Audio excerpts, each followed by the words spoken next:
दोस्तों क्या हो। एक ऐसी लड़की जिसके पास खोने के लिए कुछ भी ना हो वो टकराती है एक ऐसे लड़के से जिसके पास सब कुछ है सिवाय सच्ची खुशी के। आज हम बात करने वाले हैं के ड्रामा की दुनिया के सबसे आइकॉनिक और लेजेंडरी शो द हेयर्स। अगर आपको रोमांस पसंद है, पैसों का गुरूर, हाई स्कूल पॉलिटिक्स और एक सॉलिड लव ट्रायंगल पसंद है ना, तो एक कहानी आपके लिए। ली मिन हो, पार्क शिन ये की ये स्टोरी सिर्फ एक लव स्टोरी नहीं है भाई, ये दिखाती है कि ताज पहनने वालों को उस ताज को संभालना ही पड़ता है। तो भाई शुरू करते हैं इस के ड्रामा का जबरदस्त हिंदी डब्ड एक्सप्लेनेशन एपिसोड। तो भी कहानी शुरू होती है चांद संग से। एक आम लड़की जो पार्ट टाइम जॉब्स करके अपनी लाइफ घसीट रही होती है, उसकी माँ बोल नहीं सकती और दूसरे घरों में काम करती है। एनसंग अपनी सारी सेविंग्स अपनी बड़ी बहन को भेजती है जो अमेरिका में पढ़ रही है। जब एनसंग अमेरिका आती है तो उसे पता चलता है कि उसकी बहन ने उससे झूठ बोला, वो पढ़ नहीं दिया बल्कि एक अब्यूजिव रिलेशनशिप में अपने सारे पैसे अपने बॉयफ्रेंड को दे देती है और वो वहाँ वेट्रेस का काम कर रही है। और जब उसकी बहन एनसंग आती है तो उसका सारे पैसे छीन के भाग जाती है। सारी दुनिया में अकेली और रोते हुए एनसंग को देखता है हमारा हीरो किम टैन। किम टैन एक बहुत बड़े बिजनेस एम्पायर जैको ग्रुप का वारिस होता है, पर उसे अमेरिका में देश निकालना मिलता है। मतलब उसको परिवार से निकाल देते हैं कि भाई तू वहां पे रह, अपने फॉरेन में रह, क्योंकि उसका सौतेला बेटा किम वून नहीं चाहता कि टैन बिजनेस में हिस्सा मांगे। किम टैन अपनी लग्जरियस लाइफ जी रहा होता है, लेकिन भाई वो अकेला है लाइफ में। पर एनसंग को रोते हुए देखकर उसका दिल पिघल जाता है। एनसंग का पासपोर्ट और पाकिस्तान पुलिस एक मिसअंडरस्टैंडिंग की वजह से जब्त कर लेती है। अब उसके पास रहने की जगह नहीं है। किम टैन जो अंदर एक बहुत ही अच्छा इंसान है, उसे अपने आलिशान और मैसिव मैंशन में रहने का ऑफर देता है। एनसंग पहले हिचकिचाती है क्योंकि भाई एक कह सकते हैं पराये लड़के के घर पे कैसे हुई रहेगा, ठीक है, पर उसके पास कोई ऑप्शन होता नहीं है। दोनों के बीच अमेरिका की उन सुंदर सड़कों पर एक दोस्ती शुरू होती है। वो हॉलीवुड साइन देखती है, बातें करते हैं, पैनकेक खाते हैं और किम टैन को पहली बार किसी कंपनी इतनी अच्छी लगती है। पर ये खुशी ज्यादा देर तक टिकती नहीं है क्योंकि किम टैन की मंगेतर रचेल यू अमेरिका पहुंच जाती है। जो रचेल यू होती है जो खुद एक बहुत अमीर और घमंडी लड़की है। एनसंग को किम टैन के घर में देखकर आग बबूला हो जाती है। वो इंसान को नीचे दिखाती है और उसे वहां से निकलने पर मजबूर कर देती है। इस बीच अपने किम टैन बड़े भाई किम वून से मिलने एक पार्टी में जाता है, पर उसका भाई उसको सबके सामने बेइज्जत करके भगा देता है। किम टैन का दिल टूट जाता है। एनसंग ये सब दूर से देखती है और उसे एहसास होता है कि इतना अमीर होने के बावजूद किम टैन कितना अकेला और दुखी है। दोनों एक दूसरे के दर्द को समझने लगते हैं। अब एनसंग वापस साउथ कोरिया आ जाती है और अपनी पुरानी घिसी पिटी जिंदगी में। पर ट्विस्ट ये है कि किम टैन भी फाइनली कोरिया वापस आने का फैसला करता है अपने भाई और बाप का सामना करने के लिए। कोरिया आकर एनसंग को पता चलता है कि उसकी माँ ने अपना घर छोड़ दिया है और अब वो एक बहुत अमीर खानदान के मैंशन में मेड का काम कर रही है और उन्हें मैंशन के बेसमेंट में रहना होगा। और दोस्तों ये मैंशन किसी और का नहीं बल्कि किम टैन का ही होता है। दोनों एक ही छत के नीचे हैं, पर उन्हें इस बात का अंदाजा ही नहीं होता। भाई इस एपिसोड में कैट एंड माउस का गेम चलता है। किम टैन और एनसंग एक ही घर में होते हैं पर बार बार एक दूसरे से टकराने से बच जाते हैं। जब किम टैन को फाइनली पता चलता है कि जिस लड़की से वो अमेरिका में मिला था वो उसके घर की मेड की बेटी है, तो वो शॉक हो जाता है, पर उसकी फीलिंग्स कम नहीं होती। दूसरी तरफ किम टैन का बाप यानी चेयरमैन किम एनसंग को एम्पायर हाई स्कूल में एडमिशन दिलवा देता है। ये कोई आम स्कूल नहीं है, ये कोरिया के सबसे अमीर और पावरफुल बच्चों का स्कूल है। चेयरमैन का प्लान होता है कि एनसंग को उसकी औकात दिखाई जाए ताकि वो टैन से दूर रहे। भाई एनसंग एम्पायर हाई में कदम तो रखती है। ये स्कूल एक जंगल की तरह होता है जहां बच्चों को उनके बाप की दौलत के हिसाब से रैंक किया जाता है। यहाँ एंट्री होती है शो के सबसे खतरनाक और कैरिस्मेटिक बैड बॉय की, चो यंग दो।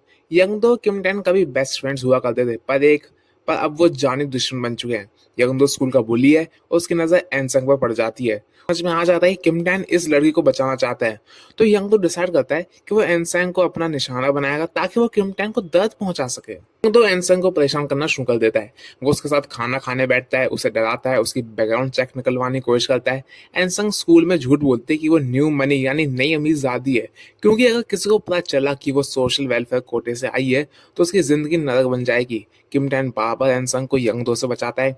इस राइवलरी के बीच में यंग दो को खुद पता ही नहीं चलता कि वो एनसंग की तरफ जेन्युइनली अट्रैक्ट होने लगता है। तो मतलब अब ये लव ट्रायंगल बनने वाला है बॉस। टेंशंस बढ़ रही हैं, किम टैन और एनसंग के बीच नजदीकियां भी बढ़ रही हैं। पर एनसंग अपनी औकात जानती थी और टैन से दूर रहने की कोशिश करती है, लेकिन एक सीन में यंग दो एनसंग को तंग करने के लिए उसका बैग गिरा देता है और उसे ट्रिप करके गिरा देता है। लेकिन भाई किम टैन ये सब देख के उसका खून खोल जाता है। वो आकर यंग दो को पंच मारता है। दोनों के बीच स्कूल में एक जबरदस्त फिजिकल फाइट होती है। दोस्तों यहाँ से क्लियर हो जाता है कि ये सब ईगो की लड़ाई नहीं है, अब ये लड़ाई दिल की हो चुकी है। यंग तो अपने दिमाग को कॉन्टेक्स्ट का यूज करके आखिरकार पता लगा लेता है कि इंसान कोई अमीर वारिस नहीं है, बल्कि किम टैन के घर में काम करने वाली मेड की बेटी है। ये जानकर वो इंसान को एक ब्रॉडकास्टिंग रूम में लॉक कर देता है और उसे ब्लैकमेल करता है। पर यहाँ ट्विस्ट यह आता है कि बजाय उसका मजाक उड़ाने के, यंग तो उसको प्रोटेक्ट करने लगता है अपने अजीब और टॉक्सिक तरीके से। अगर किम टैन और एंसन के बीच एक इंटेंस रूफटॉप सीन होता है जहाँ टैन उसे ऑलमोस्ट किस कर लेता है। अब यहाँ पे स्कूल एक कैंपिंग ट्रिप ऑर्गेनाइज करता है। किम टैन कैंप में नहीं जा पाता, पर यंगदो और एनसंग वहां होते हैं। यंगदो पूरी कोशिश करता है कि एनसंग की अटेंशन पा जा यंगदो पूरी कोशिश करता है कि वो एनसंग की अटेंशन पा सके। वो उसे एक पूल के पास गिरा देता है और फिर उसे बाहर निकालता है। मतलब क्रोनोलॉजी समझ रहे हो आप? ये दिखाने के लिए कि वो उसे चोट भी पहुंचा सकता है और बचा भी सकता है। पर किम टैन से रहा नहीं जाता। वो रात के अंधेरे में कैंप पहुंच जाता है, चुपके से एनसंग से मिलता है, उसे पीछे से हक करता है। ये जो सीन है ना, ये के ड्रामा हिस्ट्री का one of the greatest scene है। अब भाई कैंप के बाद स्कूल में अफवाहें उड़ने लगती हैं। रचेल जो कि किम टैन की मंगेतर है, पागलों की तरह जेलस हो रही है। किम टैन अब और चुप नहीं रहने वाला। वह इंसान को लेकर बहुत पॉजेसिव हो जाता है और सबके सामने ओपनली उसकी केयर करने लगता है। वह इंसान को क्लियरली बोल देता है कि वो उससे प्यार करता है और अब उसे मुझे इग्नोर नहीं करना चाहिए। एनसंग भी इमोशनली टूट रही होती है क्योंकि वो भी टैन से प्यार करती है, पर रियलिटी उसके सामने दीवार बनकर खड़ी है बॉस। अब भाई ये एपिसोड पूरे शो का टर्निंग पॉइंट है। किम टैन का सबसे बड़ा सीक्रेट ये होता है कि वो एक इलेजिटिमेट चाइल्ड यानी नाजायज बेटा है। उसकी असली माँ चेयरमैन की मिस्ट्रेस है, पर दुनिया के सामने उसे चेयरमैन की दूसरी लीगल बीवी का बेटा बताया जाता है। किम टैन इस झूठ से थक चुका है। वो रचेल के घर वालों को अपने घर बुलाता है और उसके सामने अपनी असली माँ यानी मिस्ट्रेस का हाथ पकड़कर लाता है और सच्चाई बता देता है। ये सुनकर सगाई टूट जाती है। चेयरमैन किम गुस्से में आकर किम टैन को बहुत बुरी तरह पीटते हैं, पर किम टैन आजाद महसूस करता है क्योंकि अब उसके पास छुपाने के लिए कुछ नहीं बचा। अब सबसे बड़े राज को दुनिया के सामने रखने के बाद किम टैन का कॉन्फिडेंस अलग लेवल पर है। वो अगले दिन स्कूल जाता है और सीधा एनसंग के पास आकर उसका हाथ पकड़ लेता है। वो दोनों हाथ पकड़कर पूरे स्कूल के कॉरिडोर्स में चलते हैं। सब बच्चे शौक में उन्हें देखते हैं। रचेल और यंगदो का ईगो क्रश हो जाता है। किम टैन अब भाई किम टैन अपना किसी के बाप या किसी की सोसाइटी से नहीं डरता। उसने अपना रास्ता चुन लिया है। रचेल होती है वो बदला लेने पर उतर जाती है। वो जानबूझकर एनसंग की कैफे वाली पार्ट टाइम जॉब का एड्रेस स्कूल के बच्चों को देती है और वहां से स्कूल के लिए कैटरिंग ऑर्डर करती है ताकि सबके सामने एनसंग की गरीबी का मजाक उड़ सके। जब एनसंग कैटरिंग की ड्रेस में स्कूल आती है तो सब उसे घेर लेते हैं, पर एनसंग डरती नहीं है। वो सबके सामने लाउडली एक्सेप्ट करती है कि हाँ, वो सोशल वेलफेयर ग्रुप से है और गरीब है। उसका ये स्टेप उसे और स्ट्रॉन्ग बनाता है और यंगदो उसे प्रोटेक्ट करने के लिए वहां खड़ा रहता है। भाई अमीर बाप कभी भी आसानी से हार नहीं मानते। चेयरमैन किम एनसंग को अपने ऑफिस में बुलाते हैं और उसे एक बहुत क्रूअल डील देते हैं। वो कहते हैं, तुम्हारे पास दो रास्ते हैं। पहला, अभी और आज ही किम टैन को छोड़ दो तो मैं तुम्हें और तुम्हारी माँ को तुम्हारी पसंद की किसी भी जगह सेटल करवा दूंगा। दूसरा रास्ता, किम टैन के साथ 15 दिन का वक्त बिताओ जितना चाहो, पर 15 दिन बाद तुम्हें ऐसी जगह भेज दूंगा जहां से तुम कभी वापस नहीं आ पाओगी। एनसंग अपनी मोहब्बत और मजबूरी के आगे टूट जाती है और दूसरा रास्ता चुनती है। अब भाई जो एनसंग और किम टैन होते हैं वो 15 दिन बहुत प्यार से बिताते हैं, पर सिर्फ एनसंग जानती है कि ये एक वक्त खत्म होने वाला है। वो किम टैन के लिए नए जूते खरीदती है और उसके साथ हंसते हुए वक्त बिताती है। पर जब किम टैन किसी काम से बाहर जाता है, एनसंग और उसकी माँ चुपचाप मेंशन छोड़कर भाग जाते हैं। जब किम टैन वापस आता है, उसकी खाली अलमारी देखता है तो वो ये ब्लक ब्लक कर रो रहा होता है।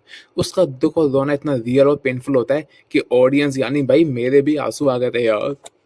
अब भाई एनसंग के जानने के बाद किम टैन पूरी तरीके से बर्बाद हो चुका है। वो स्कूल नहीं जाता, क्लबिंग करता है, सड़कों पर लड़ाइयाँ करता है और अपने आप को फिजिकली हर्ट करता है। वो जिंदा लाश बन चुका है। दूसरी तरफ यंगदो अपने रिसोर्स का यूज करके एनसंग को एक छोटे से समुद्री कस्बे, एक कोस्टल टाउन में ढूंढ निकालता है। वो उससे मिलता है पर देखता है कि एनसंग किम टैन के बिना खुश नहीं है। यंगदो अपनी वन साइडेड लव को सेक्रीफाइस करके उसे वहां सेफ छोड़ देता है, पर बाद में किम टैन को भी उसकी लोकेशन मिल जाती है। किम टैन एनसंग के कस्बे में जाता है। वो दोनों एक दूसरे को देखते हैं और समझ जाते हैं कि वो एक दूसरे के बिना नहीं रह सकते। किम टैन डिसाइड करता है कि वो अब भागेगा नहीं। वो एनसंग को लेकर वापस सियोल आता है।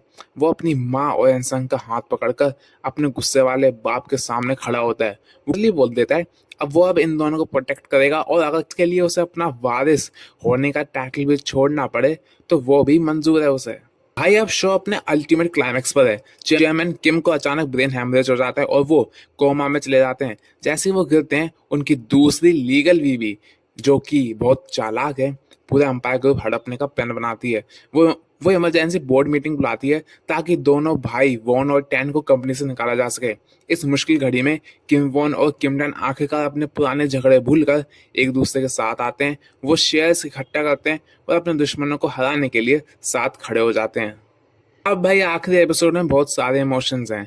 बोर्ड मीटिंग में टैन और वॉन जीत जाते हैं और जो स्टेप मदर होता है उसका प्लान फेल हो जाता है। चेयरमैन किम कोमा से बाहर आ जाते हैं और उन्हें रियलाइज होता है कि उनके बच्चे उनकी दौलत से ज्यादा कीमती हैं। वो टैन और एनसंग के रिश्ते को चुपचाप एक्सेप्ट कर लेते हैं। पर यहाँ सबके लिए हैप्पी एंडिंग नहीं होती। बड़ा भाई किम वॉन कंपनी की गद्दी और पावर को बचाने के लिए अपनी सच्ची मोहब्बत ह्यूजो को सेक्रीफाइस कर देता है और एक अमीर लड़की से बिजनेस मैरिज कर देता है ताकि वो कंपनी को बचा सके। वो कंपनी का सबसे बड़ा बॉस तो बन गया, पर अपने बड़े से ऑफिस में अकेले रोते हुए पाया जाता है। यही है ताज पहनने की असली कीमत। दूसरी तरफ चो यंग दो अपनी माँ को ढूंढ लेता है और आखिरकार अपने बाप के बढ़ते हुए क्राइम्स के बीच अपने आप को सुधारने का एक रास्ता चुनता है। वो एनसंग को हमेशा के लिए भुला देता है और एक नया और बेहतर इंसान बनने की कोशिश करता है। वो समझ में आ जाता है कि जो उसकी माँ थी वो उसके बाप ने उसकी माँ को छोड़ दिया था और वो अफेयर चाह रहा था। कहानी एंड होती है किमटन और चैनसंग। वो स्कूल के कॉरिडोर में एक दूसरे का हाथ थाम कर चल रहे होते हैं। वो एक सपना देखते हैं कि 10 साल बाद भी वो दोनों साथ हैं। उनके सारे दोस्त खुश हैं और उन्होंने अपनी परेशानियों पर जीत हासिल कर ली है। वो दोनों एक दूसरे की आंखों में देखते हैं और बर्फ गिरती हुई सर्दियों में मुस्कुराते हैं। ये इश्क गरीबी और पैसों की दीवार को तोड़कर अपनी मंजिल तक पहुंच ही गए। तो भाई फ्रेंड्स, भाई यार ये था द हेयर्स का पूरा प्लॉट। भाई एक ऐसी कहानी है जिसमें पावर, पैसा और दोस्ती सबका टेस्ट लिया गया। किम टेन ने साबित कर दिया कि भाई अगर प्यार सच्चा हो तो पूरी दुनिया भाई झुक जाती है यार, और एक बिलियनर बाप भी इसके खिलाफ भी लड़ा जा सकता है। आपको इस ड्रामा में सबसे बेस्ट क्या लगा कमेंट्स बताओ। मुझे तो भाई ये पूरा ये ड्रामा औसम लगा। पार्क शिन ये ली मिन हो और भी सारे कैरेक्टर्स हैं। जबरदस्त के ड्रामा। मैंने आपको 10 से 15 मिनट के अंदर इसकी पूरी हिंदी में डब्ड एक्सप्लेनेशन बता दी है। मैंने मेन चीज़ें आपको बताई दी हैं। बाकी आप इसको MX प्लेयर पर देख सकते हो। इस ड्रामा को फुल हिंदी डब्ड 20 एपिसोड है और मेरे ख्याल से हर एक एपिसोड 1-1 घंटे का राउंड है, ठीक है। अगर आपको ये कैसे नहीं मेरी एक्सप्लेनेशन अच्छी लगी तो चैनल को सब्सक्राइब कर सकते हो। बाकी मिलता हूँ आपसे नेक्स्ट वीडियो में, तब तक के लिए आई लव यू गाइस।